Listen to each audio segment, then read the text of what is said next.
Olá, estudantes, bom dia.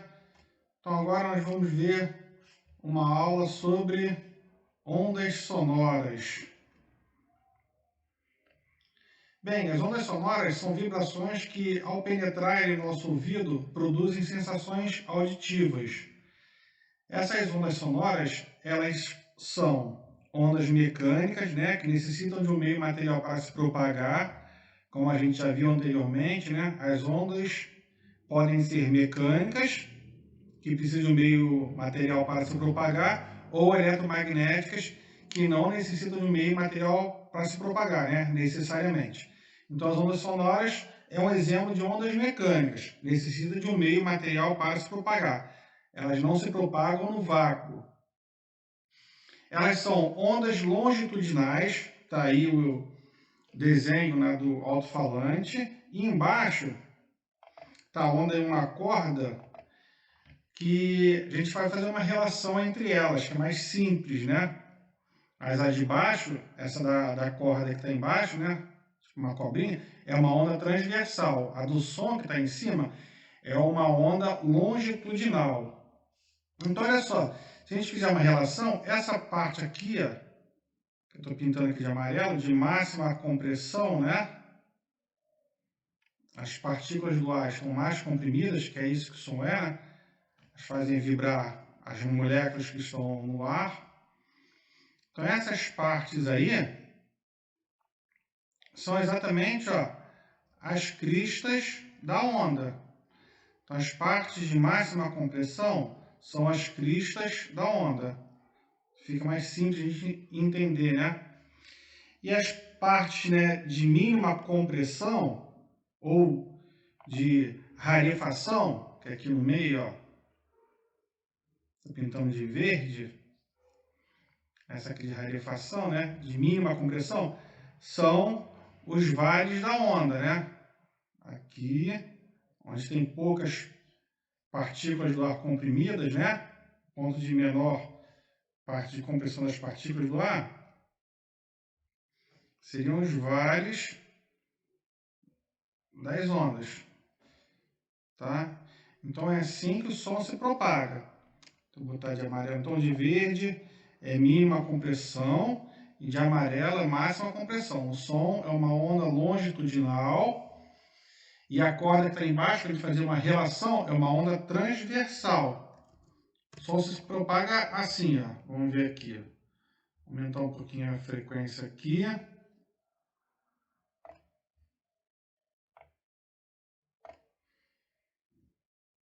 Tá? Então é assim que o som se propaga. A gente vai ver mais à frente aí as qualidades fisiológicas do som, a gente vai voltar nesse experimentozinho de novo. E aí eu vou botar o som.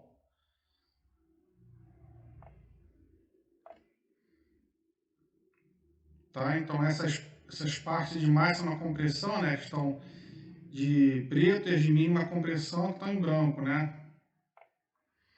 gente dá um pulso assim, a gente vê que tem a compressão logo na frente.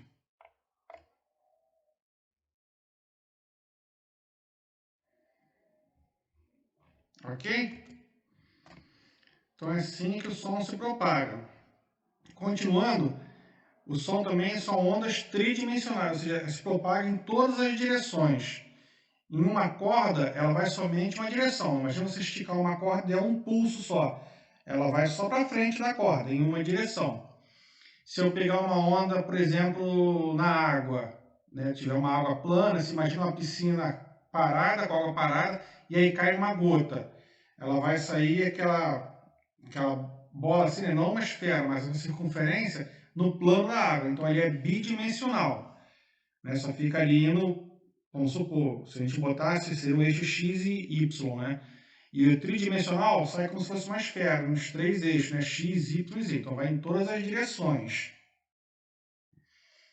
Bem, frequência audível. Frequência audível que a gente consegue escutar, os seres, Então, no ser humano, o intervalo de frequência audível é de 20 Hz até 20.000 Hz, ou 20 kHz, que quilo significa 1000, Então, 20 kHz significava 20.000 Hz.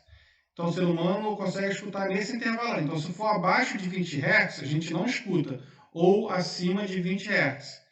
A gente consegue perceber o gato e o cachorro, como a frequência do cachorro, né, que ele escuta, é bem alta, por isso tem aqueles apitos, né? A gente não escuta, mas o cachorro escuta, que a frequência dele é 46 mil Hz, né? Ou 46 kHz. Então, olha só, o ser humano consegue perceber ondas sonoras com a frequência entre 20 Hz e 20 mil Hz, né? Como acabei de falar. Abaixo desses 20 Hz é chamado de infrassom. E acima desses 20 mil Hz é chamado de ultrassom. Tá? Existem equipamentos de ultrassom para fazer exame de imagem, né? Devido ao eco, isso é muito utilizado em mulheres grávidas, né? Que faz exame lá dos bebês para ver se está tudo bem e tal. É usado exame de ultrassom. Então, vai um ultrassom, né? Com uma frequência acima dessa aí tem um eco lá e transforma em imagem. Até no livro tem uma partezinha explicando um pouquinho melhor. Velocidade do som. A velocidade do som ele depende do meio e da temperatura. Então, primeiro o meio, o ar, né? Como falei, o som é uma onda mecânica, ele depende do meio material para se propagar, justamente para poder vibrar as moléculas desse meio, né? E aí no ar, temperatura de 0 graus, a temperatura do som é de 331 metros por segundo. Se a temperatura do ar for de 20 graus Celsius, a velocidade do som é de 343 metros por segundo. Existe um valor que é muito utilizado na física para fazer conta, né? Quase sempre é utilizado esse valor, que é de 340 metros por segundo. Então esse valor aqui, tem um exercício com esse valor, 340 metros por segundo, é a velocidade do som no ar, muito utilizado para efeito de estudo, né? Em vez de ficar 331, 343, aí é o valor médio aí, então 340 é um valor redondo, vamos dizer assim, que fica melhor para fazer as contas. A gente botar 300 vai ficar muito baixo, é muito fora, e botar 400 vai ficar muito ruim. Então, um valor mais ou menos redondo aí, 340 metros por segundo, vários exercícios vêm com esse valor aí. E aí na água, ó, que é mais denso que o ar, a 25 graus Celsius, a velocidade do som é 1.493 metros por segundo. Alumínio também é 25 graus Celsius, 5.100 metros por segundo, né? Depois do vidro. E o ferro, 5.130 metros por segundo.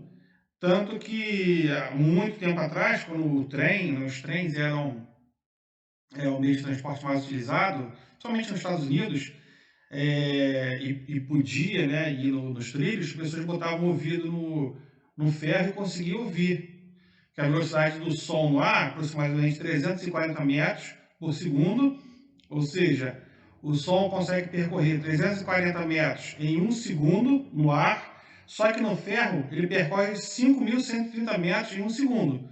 Ou seja, quando o trem está muito longe, se você botar o ouvido lá no ferro, você consegue escutar o som do trem chegando, né?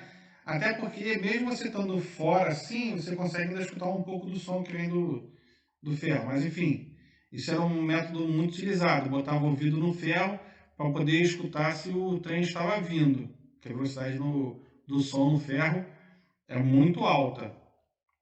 E aí a gente tem as qualidades fisiológicas do som, que são 3. Altura, intensidade e timbre. Já vi a diferença das 3. Bem, a altura. Essa qualidade nos permite distinguir os sons graves e os agudos. Aí é para fazer uma relação, né? O som grave, né? Seria um som baixo.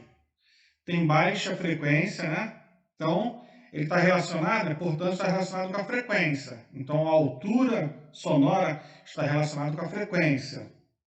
Então, um som baixo é um som grave. Um som alto é um som agudo. Vamos ver se a gente consegue botar lá. Um som de baixa frequência. Tá aqui mais ou menos. Prepara o ouvido aí, vamos lá. Esse é um som de 74 Hz. Vou aumentar um pouquinho. Aumentando a frequência. Aumentar mais um pouco.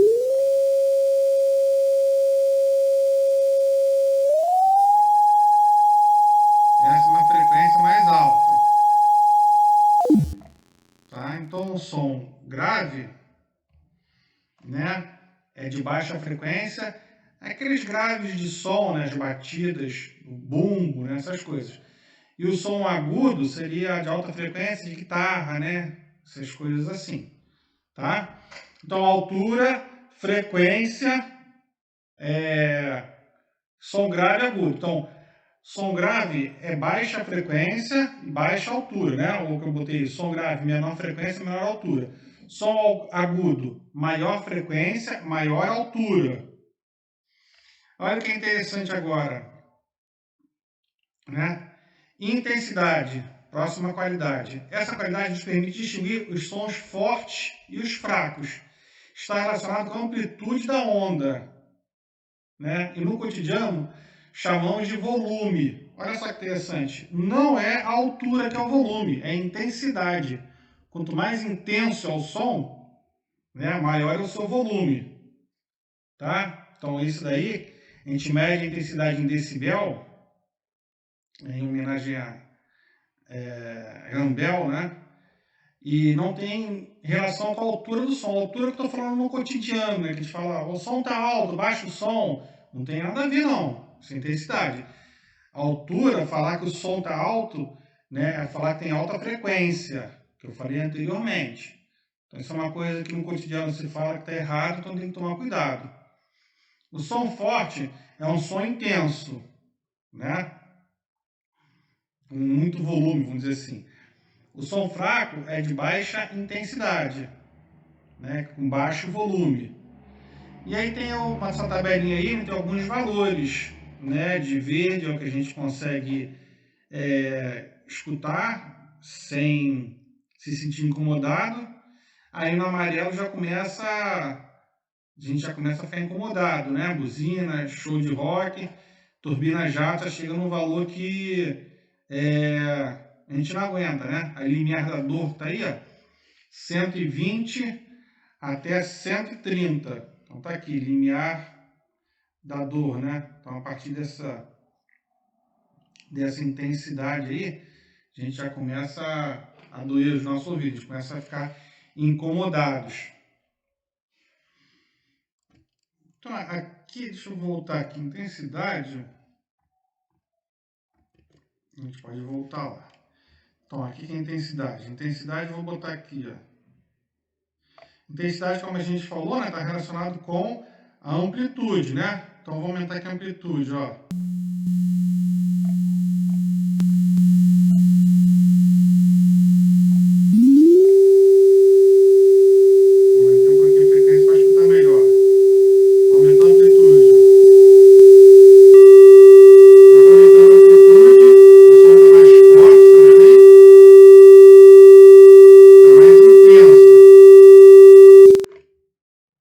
Beleza, vamos machucar os nossos ouvidos. E aí próxima qualidade é o timbre. O timbre é uma qualidade que consegue distinguir diferentes tipos de som. Ele está relacionado com o formato. Esse formato aí, ele vem de interferências de uma onda sobre a outra. Eu vou mostrar a vocês. Devido ao timbre, a gente consegue distinguir a mesma nota musical, né, em diferentes instrumentos musicais. Então, tem o dó do diapasão, da flauta, da voz humana, do violino, né? Não sei, não sou músico, mas a mesma nota, dó, a gente escuta de forma diferente. Por que a gente escuta diferente? Porque o formato da onda é diferente. Então, o diapasão está na onda certinho. Não sei se vocês conseguem reparar, mas aqui é como se tivesse, né, uma onda, depois duas, depois três e quatro ondas. Se reparar aqui de baixo, não parece ter, ó, uma, duas, três e quatro. Então aqui na flauta também temos quatro ondas, só que o formato é totalmente diferente. Nessa aqui na voz humana temos uma, né, duas, três e quatro ondas também. Repara nessas partezinhas altas aqui, ó. Vamos pegar um ponto que seja igual. Essa aqui, ó, tem quatro pontos desse aqui igual, ó. Então, por esse ponto aí mais alto, a gente consegue dizer que nós temos quatro ondas. Então, se a gente pegasse, vamos pegar daqui assim, né? Aqui, ó, uma onda termina aqui. Então, aí tem uma, aqui começa outra e aqui outra. Pronto, ele está as 4 ondas. Aqui seria aqui, né? Aqui, aqui, aqui e aqui. Aqui falta o finalzinho dela. E aqui, eu posso pegar daqui, né? Aqui, ó. Aqui, 2, 3, até 4 aqui. Então, isso aí, nos 4 casos, bem, existem 4 comprimentos de onda, né? Pode dizer que tem a mesma nota musical, mas os formatos são totalmente diferentes. Por que isso acontece? Ver se eu consigo mostrar para vocês aqui. Interferência por reflexão. Tá vendo? Dependendo do instrumento, né? O diapasão, como ele está mais aberto, ele pode sair, mas a flauta é um tubo, né? O som fica reverberando ali dentro, e aí você bota o dedo nos furos, e aí você pode variar, né, o tipo de interferência, chama de interferência, destrutiva ou construtiva. Destrutiva é que a onda é destruída mesmo, né? Não sai som. E construtiva é quando ele fica mais intenso, né? Aumenta a amplitude. Né?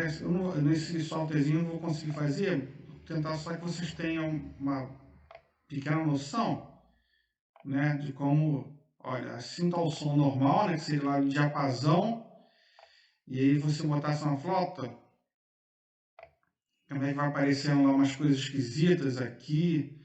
Aqui em cima já está o som normal. Então se eu botasse de repente a flauta aqui, o outro tubo aqui, já ia bater aqui, ia refletir para lá, que isso aqui é uma reflexão, né? Tá batendo nessa barreira aí, tá refletindo e voltando, e aí o som tá tendo interferência, um tá interferindo no outro.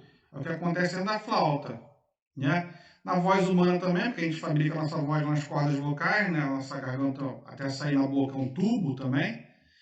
E o violino também tem uma caixa aí dentro dele, né? Com as cordas, você toca 2 cordas, o som sai de uma da outra, vai para dentro da caixa do violino, enfim. Então acontece uma coisa mais ou menos assim, tá? Elas vão se construindo e destruindo. Se tivesse como botar outra barreira, vocês conseguiriam entender melhor.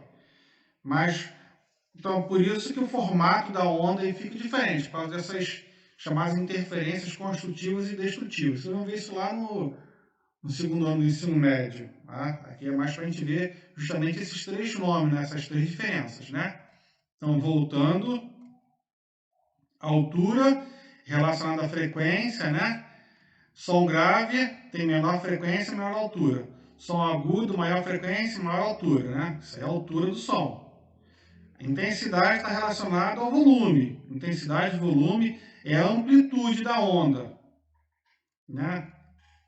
E é o timbre, é o formato da onda. Então, mesmo a nota musical, em diferentes instrumentos, a gente consegue perceber que a mesma nota musical é diferente em vários instrumentos, devido ao timbre, essa construção aí das ondas, né? Devido às interferências construtivas e destrutivas.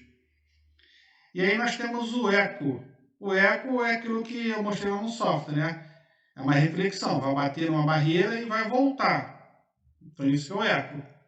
O ser humano, nós conseguimos perceber somente sons com atraso de 0,1 segundo, né, que a gente consegue perceber. Caso contrário, a gente não consegue distinguir se os sons são diferentes, né, um só. Então vamos pegar aquele valor, a velocidade de 340 metros por segundo. Então, o que quer dizer 340 metros por segundo? Quer dizer que percorre 340 metros em 1 segundo, né? O som percorre 340 metros em 1 segundo. Então, em quantos metros, x metros, vai percorrer em 0,1 segundo, que é o que o ser humano consegue perceber. Abaixo disso a gente não consegue perceber, né? Então, fazendo a regrinha de 3, multiplicando cruzado, esse x vai dar 34 metros. Então, a gente consegue perceber som, né, a 34 metros de distância, em 2 pulsos diferentes. Então, para a gente falar, né, e ouvir, a barreira tem que estar a 17 metros. Para a gente escutar o eco, né? Porque vai ser 17 metros para ir e 17 metros para voltar, fazendo um total de 34 metros. Senão a gente não consegue perceber, tá? A gente não consegue escutar o eco. Claro que fosse fazer só um contínuo, né? Tá, pessoal? Então, ó, tem esse exercício aí que eu passei do livro para fazer. Não precisa tirar foto, mas é só fazer e deixar anotado que na próxima aula a gente corrige. Tá bom? Tchau, tchau!